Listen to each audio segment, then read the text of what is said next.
setiap huruf yang dibacakan tidak akan terjadi setelah bacaan itu kecuali kalau kita minta apapun itu diberikan.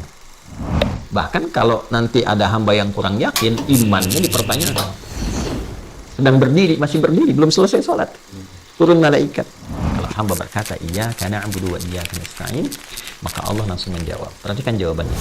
Ini perjanjian antara aku dengan hambaku, dan kalau hambaku benar sampai bacaan ini, apapun yang dia minta aku berikan.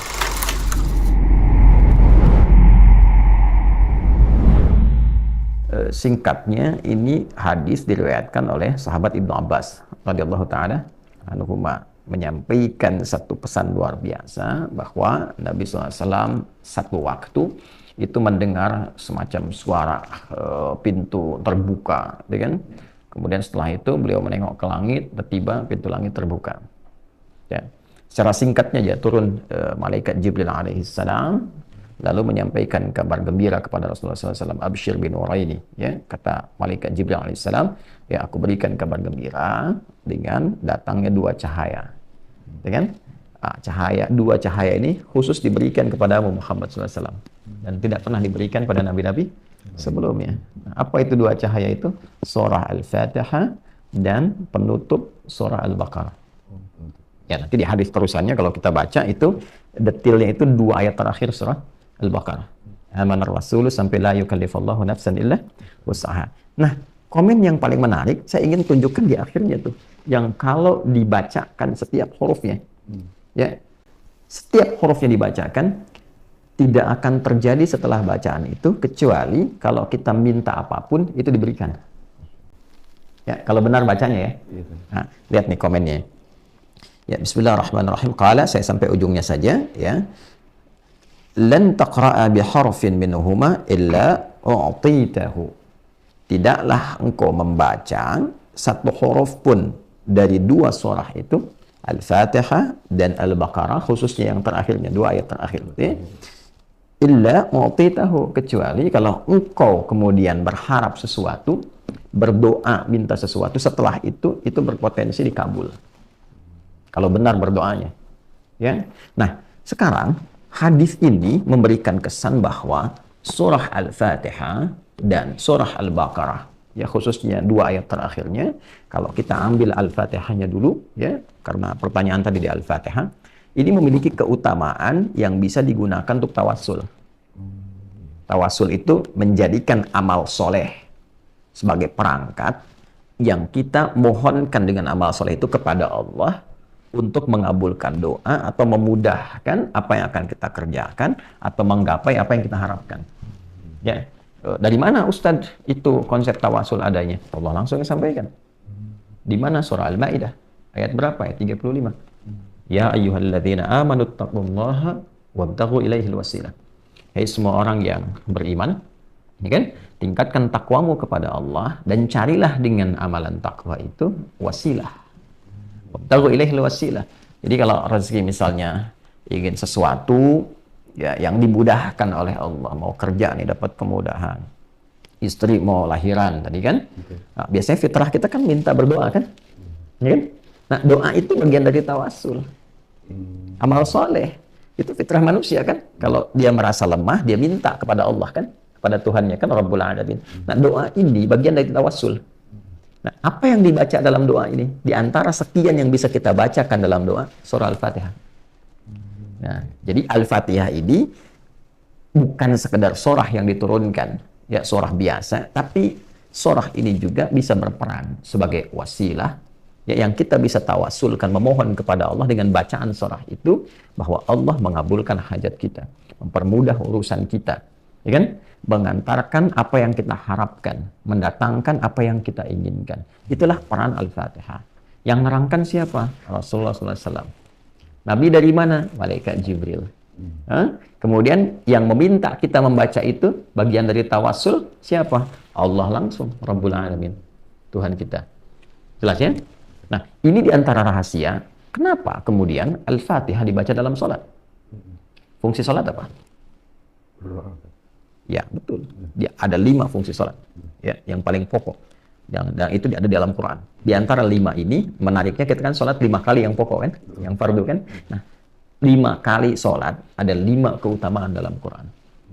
Yang paling pokok tentang sholat. Di antara 5 itu, bila sholat kita benar, itu mempercepat terkabulnya doa. Contoh, Quran surah ketiga Ali Imran ayat ke-38 sampai 39. Nabi Zakaria kan kisahnya viral kan? Ya kan? Sudah beranjak sepuh, rambut memutih, fisiknya letih, saat yang bersamaan belum dikaruniai keturunan kan? Baik. Apa yang dilakukan oleh beliau? Berdoanya dalam keadaan apa? Dalam keadaan sholat. Ya, tapi nggak boleh ngarang nebak-nebak. Ya kan? Dari mana taunya? Nah, kembalikan ke ayat tadi. Al-Baqarah, Ali Imran, Quran surah ketiga Ali Imran ayat 38 sampai 39. Hunalika da'a Zakaria rabbah. Di mihrab Maryam itu, di mihrab tuh, Nabi Zakaria berdoa, bermohon kepada Rabbnya, pada Allah Subhanahu wa taala. Qala rabbi habli min ladunka dzurriyyatan thayyibah innaka sami'ud du'a. Ya Allah, banyak orang memvonis bahwa istriku tak mungkin punya keturunan. Secara medis, maaf, divonis monofos dan mandul. Karena itu aku bermohon kepadamu saja yang tidak punya batas dalam pemberian. Sifat Allah itu wahab. Kalau kita minta hab, itu pemberi tanpa batas. Engkau pasti mendengar doa hamba. Lalu turun ayat 39. Fanadathul malaikatu wa huwa qa'imun yusalli fil mihrab. Setelah doa itu selesai dilakukan, itu belum selesai sholatnya, baru doanya selesai. Belum selesai sholatnya, ya, baru doanya tuh. Ya, tiba-tiba turun malaikat, sedangkan doa itu masih dipanjatkan, berdiri dalam sholat. Qa'imun yusalli fil mihrab. Sedang berdiri, masih berdiri, belum selesai sholat. Turun malaikat, ya, menyampaikan apa? Annallaha yubashshiruka bi Yahya. Allah kasih kabar gembira, doa kamu dijawab, kamu akan punya anak. Bahkan namanya langsung dari Allah, Yahya. Yang hidup mustahil, kata manusia, lahir dari rahim seorang perempuan yang divonis monofos dan mandul, itu bayi yang hidup, kata Allah, nggak ada yang mustahil bagiku. Jadi dan hidup dia. Ya, disebut dengan apa? Yahya. Ya, di bahasa Latin atau di Eropa dikenal dengan John. Ya, Yahya itu. Yohanes atau John, ya, Yahya, Nabi Yahya alaihissalam. Itu terjadi, jawaban itu saat apa? Sholat. Berdoa dalam sholat. Karena itu semua nabi dan rasul, kalau kita baca, lihat amalan mereka, ibadah mereka, itu semuanya sholat. Nabi Isa sholat, Quran surah ke-19 Maryam. Kalau baca dari ayat 31 sampai 33 itu temukan. Kemudian Nabi Ismail alaihissalam sholat, bahkan minta keluarganya sholat. Quran surah 19 ayat 55. Ya, wa kana ya'muru ahlahu bis shalah. Nabi Musa alaihissalam sholat. Quran surah ke-20 Thaha ayat ke-14, wa aqimis salata lidzikri. Jadi semua nabi, semua rasul itu sholat. Dan dalam sholatnya itulah dia menuangkan hajatnya, berdoa. Ya? Nah, umat Nabi Muhammad SAW oleh Allah juga dimintakan lewat rasulnya, langsung dicontohkan. Rasul mulia paling agung, Rasulullah SAW, Nabi Muhammad SAW, diminta oleh Allah, diperintahkan menunaikan sholat, diajarkan oleh malaikat Jibril begini caranya sholat, dan di dalamnya ada permohonan hajat. Ya. Karena itu ketika ayat pertama yang membawa perintah sholat, ya, bukan menunjukkan tentang pendirian sholat, tapi membawa perintah sholat. Kalau pendirian itu biasanya dikaitkan dengan iman lalu mendirikan sholat. Seperti Al-Baqarah ayat 3. Alladzina yu'minuna bil ghaibi wa yuqimunas sholat. Kan? Itu konteks mendirikan sholat, kaitan dengan iman. Tapi ketika diperintahkan ya, sholat untuk ditunaikan yang tidak dirangkai amalan lain seperti zakat, wa aqimus sholat wa atuz zakah, dan berdiri sendiri dalam sholatnya, itu perintahnya disertai dengan permohonan hajat. Al-Baqarah ayat 45. Wasta'inu bis-sabri was-shalah. Wa innaha lakabiratun illa 'alal khashiyin. Jika engkau punya persoalan, punya hajat dalam hidup, terima dulu persoalan itu sebagai ujian dengan kesabaran. Terima, karena Allah menguji itu untuk meningkatkan kualitas hidup, bukan untuk merendahkan. Jelas ya? Lalu engkau minta solusi kepada Allah lewat sholat. Ya, bahkan kalau nanti ada hamba yang kurang yakin, imannya dipertanyakan. Karena itu di Al-Baqarah ayat 153 ditekankan lagi dengan kalimat imannya. Ya ayyuhalladzina amanu ista'inu bis-sabri was-shalah. Innallaha ma'as sabirin. Jadi kata Allah, wasta'inu. Minta solusi, minta pertolongan dari hajatmu itu. Nah, menariknya saat kita tunaikan sholat itu, lalu kita katakan, ya Allah, Engkau perintahkan aku meminta, aku lakukan sekarang. Ya kan? Dalam ibadah ini, dalam sholat ini. Anda kalau ingin merubah kalimat perintah, wasta'inu, menjadi kalimat permohonan, rubah menjadi nasta'in. Wasta'inu, jadi nasta'in, nasta'inu. Saya tanya, kita dalam sholat tuh baca nggak kalimat nasta'in? Nah, bacanya kapan? Fatihah. Iyyaka na'budu wa iyyaka nasta'in. Ya Allah, hanya untukmu, hanya kepadamu. Na'budu, aku beribadah, menunaikan sholat. Ya, karena di ibadah na'budu di situ maksudnya sholat.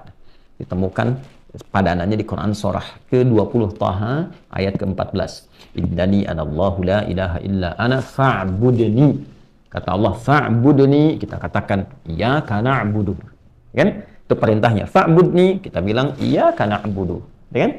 Nah, dari mana taunya itu sholat? Teruskan ayatnya, wa aqimis sholata. Jelas? Maka kita katakan iyyaka na'budu. Setelah itu wa iyyaka nasta'in, dan hanya kepadamu ya Allah aku sekarang punya persoalan, punya hajat, aku minta, aku mohon. Nah, jadi Al-Fatihah ini diantara keistimewaannya bahkan perintah langsung dari Allah, lalu contohnya langsung dari Rasulullah SAW untuk dipraktekkan dalam sholat sebagai wasilah memohon kepada Allah dari hajat. Karena itu setiap sholat itu hajat.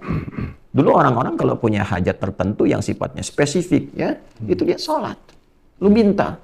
Imam Al-Bukhari, ini kitab saya Al-Bukhari ini. Imam Al-Bukhari itu, ini menulis saya Al-Bukhari ada 97 topik. Kurang lebih lah ada sekitar 7.000 hadis kalau digabungkan semuanya. Itu setiap menulis satunya, beliau sholat dulu 2 rakaat. Satu hadis itu kan? Ya.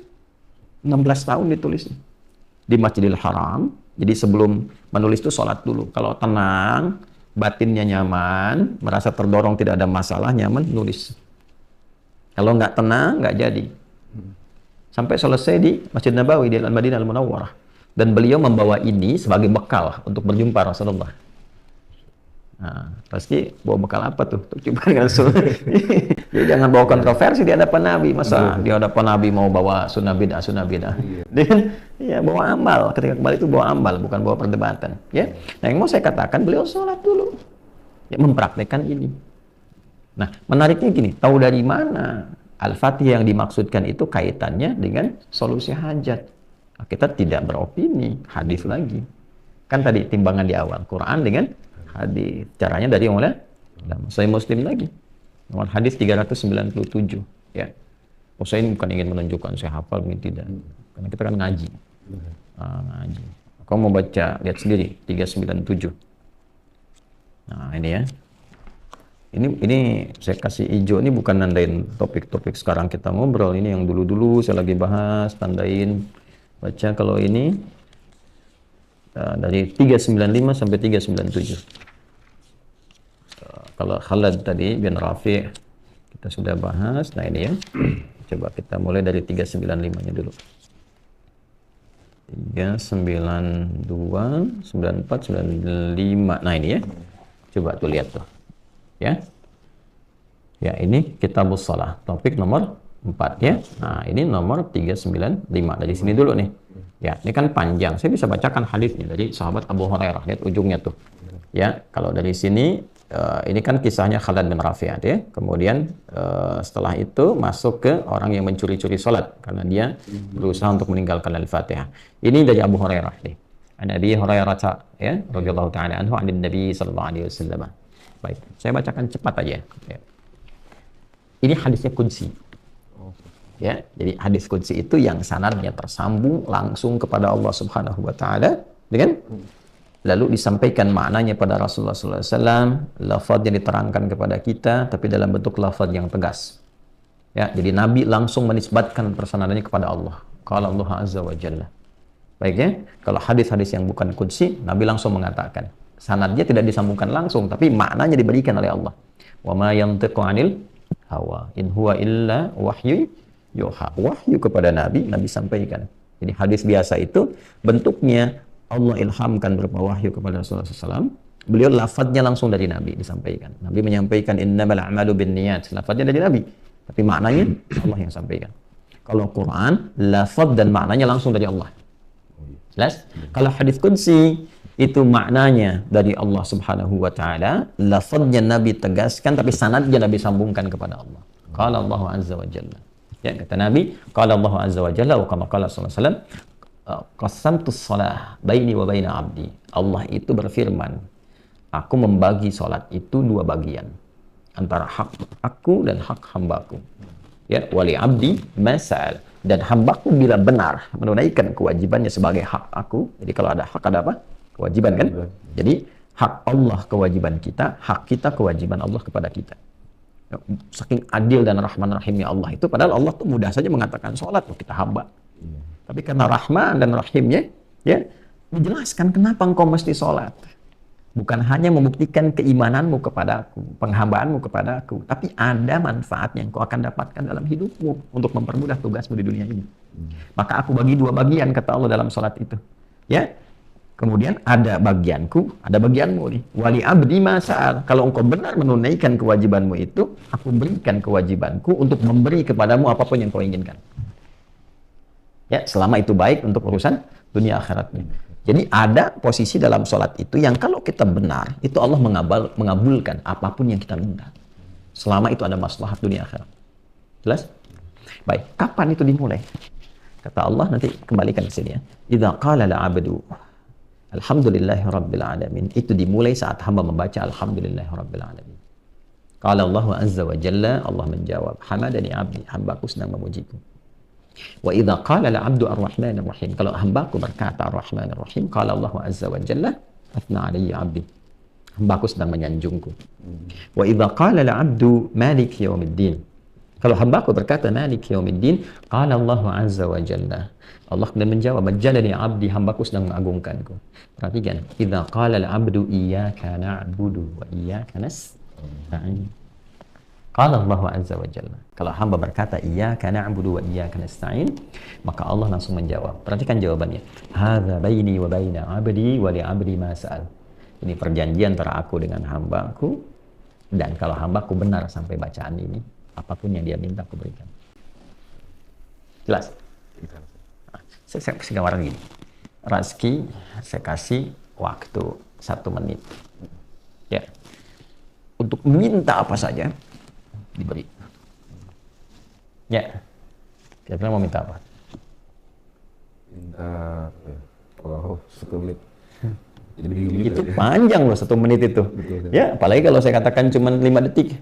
Iya. Banyak yang diminta kan? Iya. Makanya Allah ajarkan 1 kalimat, 1 ayat yang bila dibaca terpenuhi semua apa yang kita minta itu. Ihdinas siratal mustaqim. Siratal ladzina an'amta 'alaihim ghairil maghdubi 'alaihim walad dhalin. Itu permintaannya para nabi, orang soleh, orang siddiqin, itu ada di An-Nisa ayat 69. وَمَن يُطِعِ اللَّهَ وَالرَّسُولَ فَأُولَٰئِكَ مَعَ الَّذِينَ أَنْعَمَ اللَّهُ عَلَيْهِم مِّنَ النَّبِيِّينَ وَالصِّدِّيقِينَ وَالشُّهَدَاءِ وَالصَّالِحِينَ وَحَسُنَ أُولَٰئِكَ رَفِيقًا. Gitu. Jadi kembali ke sini, saya ingin katakan Al-Fatihah itu istimewa. Karena istimewa, Allah perintahkan kita sholat baca Al-Fatihah. Di antara faidahnya apa? Manfaat keistimewaannya. Supaya saat baca itu kita punya hajat terkabulkan. Mudah. Itulah sebabnya Anda sholat dari subuh ke zuhur kan nggak mungkin nggak punya masalah. Ya kan? Maka ketika dimohonkan dengan benar, bacanya benar, kan? Mohonnya benar, itu dikabulkan, dimudahkan. Makanya butuh contoh dalam ibadah muqayyadah itu. Jelas ya? Makanya dicontohkan oleh Nabi. Nabi contohkan itu supaya apa? Supaya umat-umatnya yang baca benar, urusannya mudah. Itu. Gitu ya? Makanya butuh contoh. Tapi kalau bukan di ibadah yang sifatnya muqayyadah, ya lawannya itu mutlaqah, tidak perlu dicontohkan. Karena apa? Momentumnya nggak terjadi setiap kali ada berkesamaan dengan waktu sholat. Kan umum sifatnya. Oh masa ujian harus bersamaan dengan waktu sholat? Rapat bersama? Kan nggak mungkin kan? Ya kan? Nggak selamanya harus sama gitu. Ya, ada ujian, yang ini rapat, yang ini kemudian ada mau pengajian, yang ini peresmian pembangunan. Ya, semua ragam itu timingnya tidak harus bersamaan dengan waktu sholat. Ya kan? Bisa jadi berbeda. Karena itulah Al-Fatihah. Itu selain bisa dibaca muqayyadah dalam sholat yang terikat rukun, syarat, waktu, dan tempat, itu bisa dibaca umum di setiap keadaan. Iya, bebas saja. Karena apa? Dia punya sifat umum, yaitu sifat-sifat tawassul. Itu sifat yang digunakan perantara untuk memohon kepada Allah kebaikan-kebaikan.